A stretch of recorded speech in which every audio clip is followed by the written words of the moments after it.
With so many of us stuck at home during the pandemic, you'd be forgiven for thinking we could be on the cusp of a baby boom. But many couples are rethinking their plans for a family because of the health crisis and the recession. Experts are expecting Australia's already declining birth rate to fall further, and that's not good news for the economy. Lindsay de Vries and her partner Jessica Mayer's washing days will be a little busier in about 6 months' time. We're the only people we know that are currently pregnant. In the middle of the COVID-19 crisis and economic recession, more couples are likely to wait to have kids.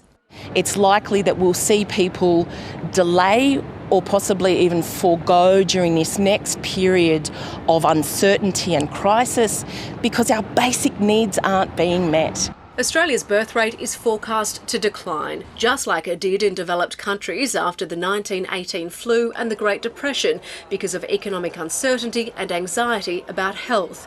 Chloe Devry and her husband James experienced restricted medical services firsthand when she suffered a miscarriage in June. James was kicked out at the waiting room door. I think that affected him the most because he couldn't help.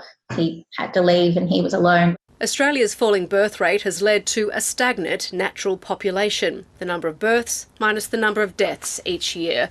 But the biggest population driver is net overseas migration, accounting for 60% of our total population growth.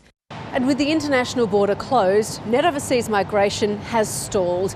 Coupled with the expected decline in the birth rate, it's not good news for a government trying to stimulate economic growth to pull us out of the first recession in nearly 30 years.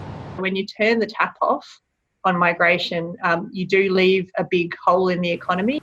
Which is why the government wants more people to have a baby, like Ms de Vries and Ms Mayers. Rachel Papazoni, ABC News.